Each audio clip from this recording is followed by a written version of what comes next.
As the price of oil goes up and up, we'll go to Ghana, where the discovery of black gold is helping to get one city back on track. Banking on an oil boom. One city in Ghana is riding a reversal of fortunes, but spreading the wealth fairly, well, that's one of the greatest struggles. Slipping into civil war again. After months of political crisis, the standoff and bloodshed continue to rise in Ivory Coast. Ghana, like most football-loving countries around the world, is in the grip of World Cup fever. On top of that, oil has recently been discovered in abundance there. But in a continent where wealth is often misused, this impending oil boom is being met with some caution. Bikisu Labaran is part of the BBC's Africa Kicks team, travelling across the west of the continent ahead of the World Cup kickoff. And she sent this report from the coastal town of Takoradi. It's the rainy season, not the football season in Ghana. But the day-long downpour doesn't stop the players of Ajax FC from trying to perfect the tricks of their trade. Second division sides like this are the backbone of football in the country. These players are not superstars. What they are is dedicated, disciplined and dreaming of making it big, like their national heroes. I think Ghana will do well in the World Cup because they've tasted it before.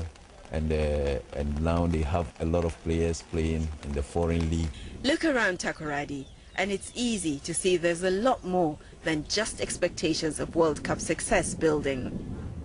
This is Ghana's oldest cargo port. It's from here that gold, timber, bauxite and cocoa are exported, bringing in much-needed revenue.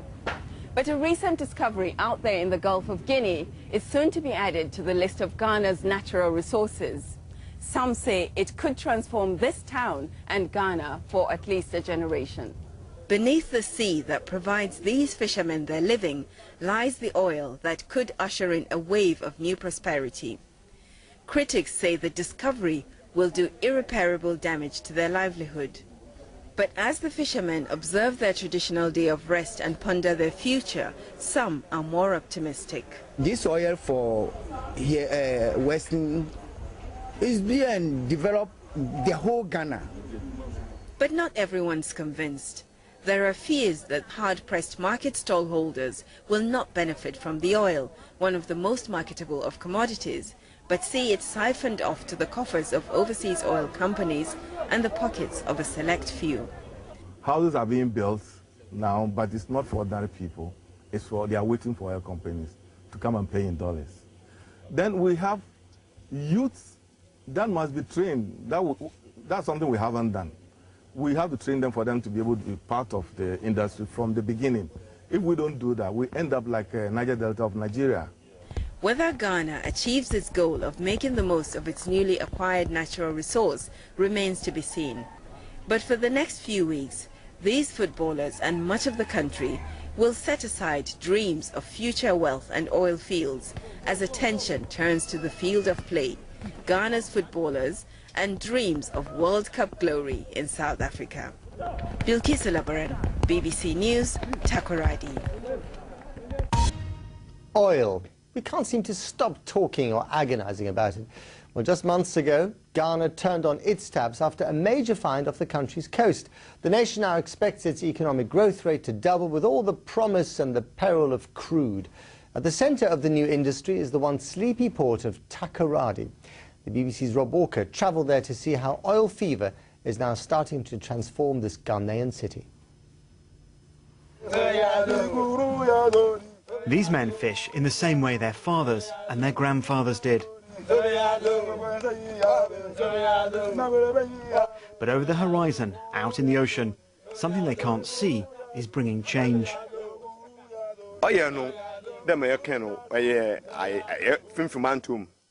We know there's a lot of oil out there, says Kofi Dadran, but no one's told us how much there is. We don't know yet what it's going to mean for us. But here, in the closest port, Takoradi, people are already calling this the oil city.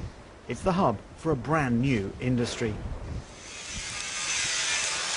And some local businesses are starting to thrive, servicing the rigs, providing equipment to the oil companies. And this could just be the start for Takoradi.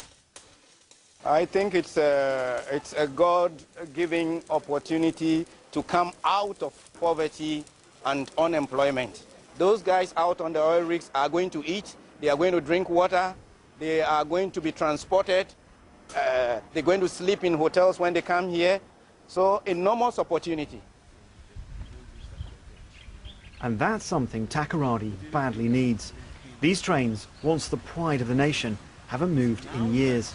The sleeping cars now home to squatters. And after the trains stopped coming, many businesses here ground to a halt too. Now the city is growing again. Oil fever is attracting a surge of new migrants. And the oil boom has given birth to a building boom. This gives you an idea of how fast Takoradi's been changing since the oil came. If you look behind me, you can see it's just bush. But come around here, and you can see the city is steadily expanding inland. And there's a real competition now to buy land, build on it, and then rent it out. And 3 days later... But as land values spiral, some people are being left behind. Efwa is a primary school teacher. She was told her rent was going to double. When she couldn't pay, she came home to find an eviction notice posted on her door. It means you are cheating me. It means you are kicking me out for somebody to come and stay in the room. And why are you being evicted, do you think? Is it because you're behind in the rent? No. He's giving it to the oil people. Because he knows definitely that as a poor teacher, I can't get money. And it's not just rents that are going up because of oil. The price of goods is rising too. All that makes life harder for the poorest in Takoradi. That's why local leaders here in Western Ghana want to have first claim on the $1 billion the government is expecting every year from the oil. We have gold, we have diamond, we have timber. Everything is coming from the Western region. But I tell you, go and see our roads. Not good at all. So that is why we, the opinion leaders, or we the chiefs, or we who owns the land are saying that now there is oil. So the money, more of it should be used to develop the region. And these are the challenges for Takoradi and for Ghana. How to make sure the oil revenue is spread fairly, and how to meet the spiralling expectations of the people living closest to the oil. Rob Walker, BBC News in Western Ghana. And for much more on the people of Takoradi, do make sure to visit the BBC website. You'll find profiles of residents ranging from a student to a disc jockey. You can read how the oil boom is changing the city that they call home. It's all there at bbc.com/news. Welcome back to BBC World News America. From one civil war in North Africa to another one emerging further south, Ivory Coast too is slipping into civil war. That is the warning from the United Nations on the eve of African Union talks to broker a deal to settle last year's disputed presidential elections once and for all. Laurent Gbagbo, who's held power for 10 years, is refusing to hand over the post to his rival Alassane Ouattara. The United Nations says at least 365 killed during the standoff which has ensued. From the country's main city, Abidjan, our correspondent Andrew Harding sent us this special report which does contain some disturbing images. It's become more like a nightmare than a city. This is Abidjan, carved up by rival militias, a gauntlet of terrifying roadblocks. And this is what can happen if your luck runs out here. Beneath the burning tyres, 2 men. Their slow deaths filmed and circulated by a local website. Multiple sources have told us this is genuine and recent. Occasionally, public outrage overcomes fear.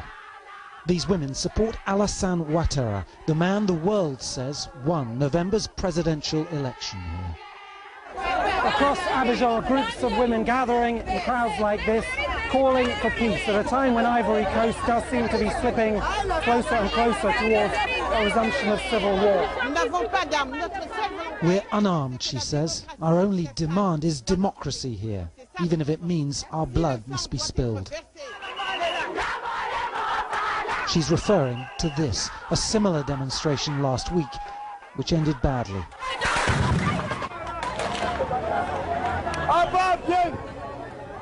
Forces loyal to Laurent Gbagbo, the man who lost the presidency, opened fire into the crowd. 7 women were killed.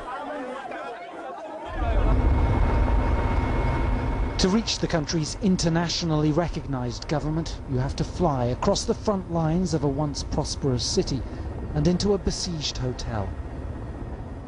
Ministers trapped here are protected by the UN and backed by the West, but they know former President Gbagbo will not step down without a fight. We're afraid of a dictator losing the power, getting crazy, ready to burn out everything before he leaves. That's our main fear. It's starting already. In the city centre, we're caught suddenly in another firefight. It's a skirmish, but the momentum is building fast here towards a violent endgame. Andrew Harding, BBC News, Abidjan. And that's all we have time for. I'm Matt Fry. From all of us here at BBC World News America, thank you so much for watching. And we leave you tonight with the final landing of the Space Shuttle Discovery, which after 39 missions officially entered retirement today after completing its last voyage. Watch. Discovery's gear is down and locked. Main gear touchdown. The nose of the shuttle being rotated down toward the flight deck. The parachute being deployed, and nose gear touchdown, and the end of a historic journey. And to the ship that has led the way time and time again, we say farewell, Discovery.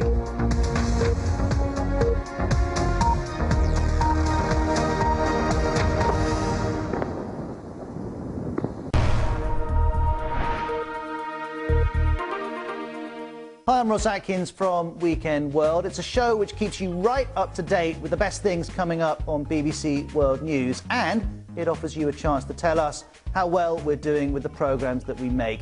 You can leave us your comments at bbcglobalminds.com. Weekend World, join the club.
Superstars.